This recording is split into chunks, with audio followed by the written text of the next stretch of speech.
Let us have a look at the next topic, that is typical dimensional models. In this, we have already studied the ER model. We know what is an ER model, which consists of entities, which consist of attributes and the relationships that these entities share. And this type of a model is suitable for OLTP system. Now, under the dimensional model, we have already studied the star schema and the snowflake schema. The third type, that is fact constellation schema. Let us understand this. A fact constellation schema is a schema wherein a particular star schema can further be split or further be divided into more number of star schemas. So this is called as a fact constellation schema or also as a galaxy schema. After that, we have dimensional modeling life cycle. The phases for this are requirement gathering, identify the grain, identify the dimensions, identify the facts, and design the dimensional model. Let us understand one by one these phases. First one, that is requirements gathering. So in this phase, we are going to basically try and understand our requirements for the business process. Once we understand the requirements, we have to also understand what kind of a dimensional model we can use. So for that, understanding the requirements for a business is important.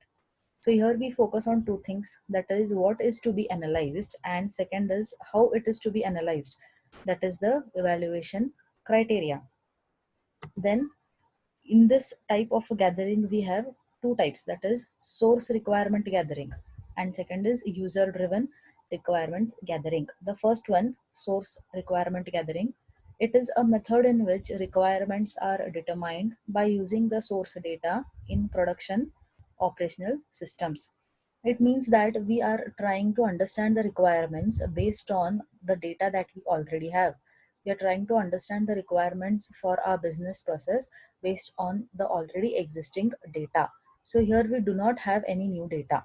So we have to understand the requirements by our limited source of data that we have. So one advantage that is here is the time is very what you say, the time is not going to be wasted more because we have collected the data already before we started with these requirements. So whatever data is there, we are just going to analyze it and we are going to give our evaluation criteria. Now there is also a disadvantage here. The problem is our source is very limited. So we know what are our limits up till where we can push the requirements. So this is one of the disadvantage. The second type we have is user driven requirements gathering. So this basically involves identifying the requirements by talking to the customer or by talking to the user. So here understanding the requirements from users point of view is very much important. So here the advantage that is the user knows the requirements and can be very much specific here.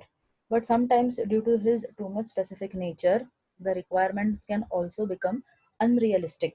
That is, putting them into a dimensional model or fitting them into a dimensional model becomes difficult. Let us understand the next phase of this, that is identifying the grain. So before we proceed, let us understand the meaning of grain. Grain refers to the level of detail or the level of fineness to which the data can be analyzed. That is basically understanding the requirements into very much detailed level, understanding in atomic terms, going to the finest level of the detail, going to the most lowest level of the detail. This is called as identifying the grain. So the second phase of the dimensional life cycle is identify the grain. Example is given, that is a bus ticket purchased on a day. This could be considered as an grain. Next thing is identifying a single item on a restaurant bill. Then there are two things which we have to understand here. Whenever we try to store any values in a table, that is making use of any of the models, we are trying to store the data into the table. What is important here is the more the detail we store, it becomes the lower level of granularity. And you try to store very lesser details into the table, it becomes the higher level of granularity. The third phase we have is identifying the dimensions. Once we have identified our grades, our next step is to identify the dimensions. So we know that the dimension table basically contains the attributes. So now each of this dimension table is supposed to have at least one dimension grain. That is, it is supposed to have at least one attribute which is of the finest detail, which is of the lowest detail. That is called as the grain. So this is a compulsion here. Then other attributes that are apart from the primary key, the other attributes that are present should be presented in a single dimension table or should be presented as a degenerate dimensions. Apart from the primary key, the other keys that we have are called as non-key elements, and these should be presented as degenerate dimension tables or in a single dimension table. The next phase that we have is identifying the facts. We already know what a fact is. A fact is basically a numeric quantity, it is a metric, it is a measure, it is a quantity. So here identifying such values is important. So these values are going to pop in the table row.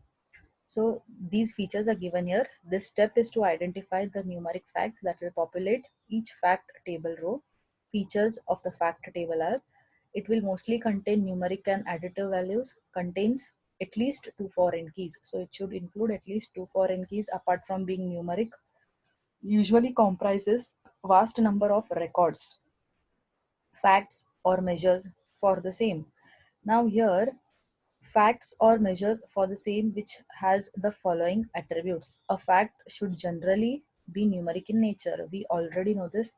Then apart from this, whatever facts you try to store should be of some importance and should contribute to the analysis of this business. So these are the characteristics of facts, and this is the third phase, that is identifying the facts. So after this we have design. The last phase that we have is designing the dimensional model. So once the four phases are over, we have understood the requirements, we have understood the grain that is going into the lowest level, atomic level, or understanding the finest details. After that we have to understand the requirement, we have to understand the facts, and we have to understand the dimensions. So once these are over, we will be designing a model either with the help of star schema, snowflake schema, or with the help of fact constellation schema. So this ends the phases of dimensional